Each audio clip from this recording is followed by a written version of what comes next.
Bismillahirrahmanirrahim. Assalamualaikum warahmatullahi wabarakatuh. Perkenalkan, saya Triska Indah Safawati. Saya dari kelas Kimia A dengan NIM 210603110014. Baik, kali ini saya akan mempresentasikan hasil lesson saya, yaitu tentang sejarah asam dan basa. Sebelum memasuki sejarah asam dan basa, di sini ada contoh asam basa.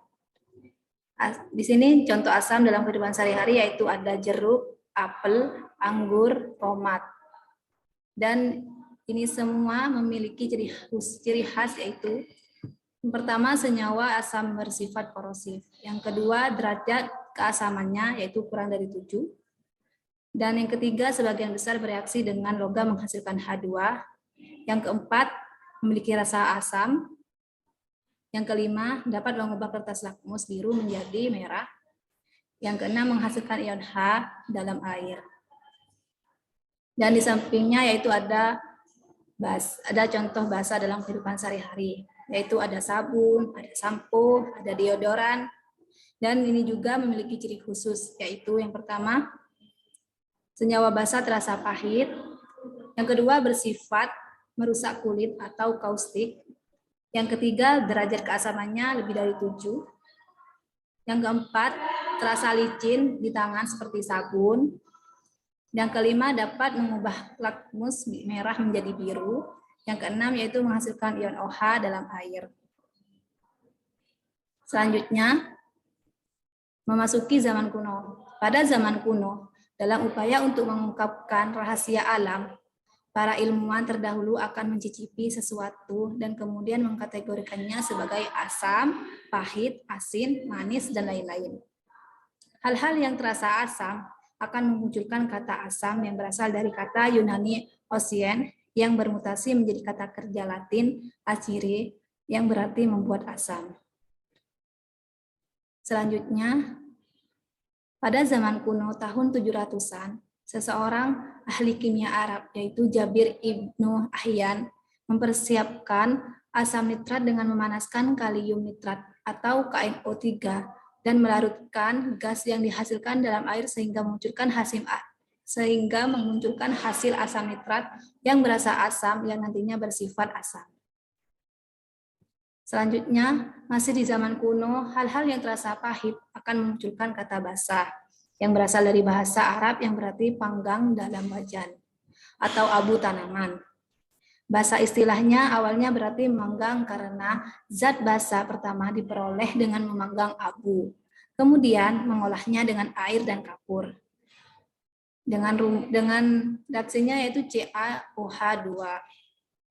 Selanjutnya, pada abad ke-13, para ahli kimia akan mencampur asam nitrat dengan asam klorida untuk membuat aqua regia, yang merupakan bahwa satu-satunya zat yang dapat melarutkan emas. Selanjutnya, pada abad pertengahan, ahli kimia menemukan sifat-sifat asam dan basa dengan mereaksikannya dengan berbagai zat dan satu sama lain. Mereka menemukan bahwa asam dan basa berlawanan satu sama lain dan bahwa kekuatan asam dari asam berkurang ketika alkali ditambahkan. Robert Boyle menemukan bahwa beberapa ekstrak tumbuhan berubah warna dengan adanya asam atau alkali. Hal ini kemudian memunculkan penggunaan indikator. Selanjutnya, indikator alami. Indikator alami berasal dari bahan organik. Indikator alami hanya bisa menunjukkan apakah zat tersebut bersifat asam atau basa, tetapi tidak dapat menunjukkan nilai pH-nya. Perubahan warna indikator alami bergantung pada warna jenis tanamannya.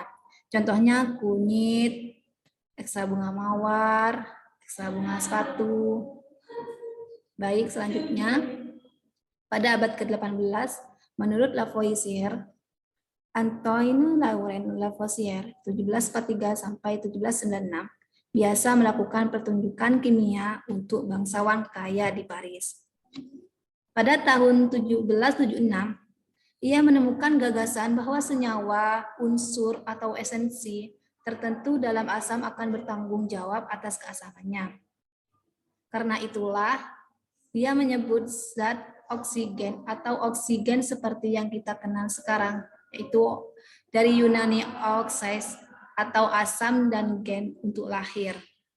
Dia mengira itu adalah oksigen karena membakar zat seperti batu bara, fosfor, dan belerang, dan menghasilkan oksida yang bersifat asam ketika dilarutkan dalam air. Baik, selanjutnya pada abad ke-18, yaitu menurut Davy dan Priestley. Pertama, ilmuwan Inggris Humphrey Davy 1778 sampai 1829 yang antara lain menemukan kegunaan dari nitrous oxide atau gas tertawa. Dengan eksperimen sendiri melanjutkan penyelidikan ini, pada tahun 1810 ia menemukan bahwa tidak hanya oksigen yang bertanggung jawab atas keasamannya, karena banyak senyawa asam lainnya yang tidak mengandung oksigen, misalnya seperti HCl. Dan yang kedua, Davy mengusulkan bahwa hidrogen memberikan asam. Sekitar waktu yang sama, Joseph Priestley membuat penemuan yang sama. Selanjutnya, pada abad ke-18, menurut Liebig, pada tahun 1840-an, Justus Freiherr von Liebig 1803 sampai 1873, salah satu ahli kimia besar di Jerman dan pendiri agrokimia, memperkuat teori Davy dengan menyarankan bahwa asam mengandung atom hidrogen yang dapat digantikan oleh logam untuk membentuk garam. Ini adalah teori yang diterima selama lebih dari 50 tahun sebelum Arrhenius datang. Selanjutnya Arrhenius. August Arrhenius pada tahun 1859 sampai 1927. Ia adalah seorang jenius yang disalahpahami, yang dijauhi di depan zamannya. Dia memiliki keberanian untuk mengusulkan dalam tesis doktornya bahwa asam, basa, dan garam terpecah menjadi ion positif dan negatif ketika dilarutkan dalam air. Pada tahun 1884 merupakan tindakan bid'ah ilmiah. Dia dicemooh bertahun-tahun, kemudian pada tahun 1903 dia terbukti benar dan mendapatkan hadiah Nobel. Selanjutnya, menurut Arrhenius, definisi asam dan basa yaitu asam adalah zat yang menghasilkan kation hidrogen atau hidrogen bermuatan positif, sering disebut proton atau disingkat H+, ke larutan air. Contoh, HCl menghasilkan H+ ditambah Cl-. Sedangkan basa adalah zat yang menghasilkan anion hidroksil OH- ke larutan air. Contoh, NaOH menjadi Na+ ditambah OH-. Asam dan basa bereaksi dalam reaksi netralisasi dan membentuk air atau H+ bereaksi dengan OH- membentuk H2O. Selanjutnya, menurut Bronsted dan Lowry, terinspirasi oleh karya Arrhenius, seorang rekan Denmark bernama Johannes Nicholas Bronsted, dan secara independen, seorang Inggris bernama Thomas Martin Lowry memperluas teori asam basa pada tahun 1923. Mereka menyadari bahwa modal Arrhenius tidak memperhitungkan senyawa kovalen yang berperilaku sebagai asam dan basa. Selanjutnya, konsep teori asam dan basa menurut Bronsted Lowry, yaitu di sini ada pasangan asam basa konjugasi HCOH ditambah H2O menghasilkan HCOO- plus H3O+. Di sini yang menjadikan pasangan asam basa yaitu H2O dan H3O+. Dan selanjutnya, contoh selanjutnya ada NH3 tambah H2O menghasilkan NH4+ ditambah OH-. Di sini yang menjadi pasangan asam basa yaitu asam H2O dan yang basa konjugasinya yaitu OH-. Jadi pasangan asam basa yaitu H2O dan OH-. Selanjutnya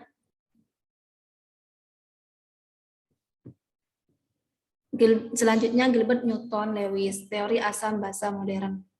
Yang pertama, untuk waktu yang lama, sistem rujukannya adalah air. Zat yang memberikan proton atau protonasi ke air adalah asam. Zat dalam air yang menerima proton adalah basa. Yang kedua, Gilbert Newton Lewis pada tahun 1875 sampai 1946, gebrakan besar Lewis itu menyampaikan tentang donor pasangan elektron. Dan yang ketiga, dalam model Lewis, asam adalah zat yang memiliki kulit elektron valensi yang tidak lengkap, sehingga dapat menerima PeB atau pasangan elektron bebas. Dan basa adalah zat yang memiliki PeB yang dapat didonorkan. Selanjutnya, teori Lewis, yaitu asam bisa disebut juga penerima atau aseptor PeB, yaitu pasangan elektron bebas. Sedangkan basa yaitu donor, dia adalah donor PeB atau pasangan elektron bebas.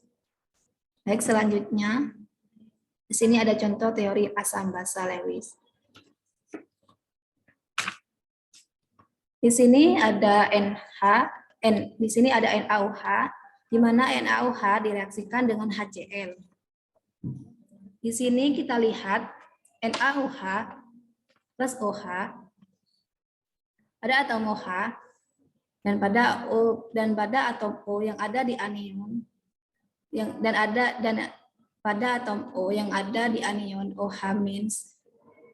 Di sini atom O mempunyai 3 pasangan elektron bebas. Kemudian ketika direaksikan dengan HCl, sepasang elektron bebasnya akan didonorkan kepada atom H. Dan hasilnya ketika didonorkan akan membentuk H2O pada produk. Ketika NaOH mendonorkan pasangan elektron bebas, kita sebut sebagai basa Lewis. Sementara yang HCl pada sebelah kiri ini mempunyai 3 pasang elektron bebas. Dan pada produknya dia mempunyai 4 elektron bebas. 4 pasang elektron bebas. Artinya HCl untuk membentuk produk berupa anion Cl-, dia menerima pasangan elektron bebas. Jika menerima pasangan elektron bebas, kita kategorikan sebagai asam Lewis. Baik, selanjutnya. Mungkin itu saja yang dapat saya sampaikan. Kurang lebihnya mohon maaf. Wassalamualaikum warahmatullahi wabarakatuh.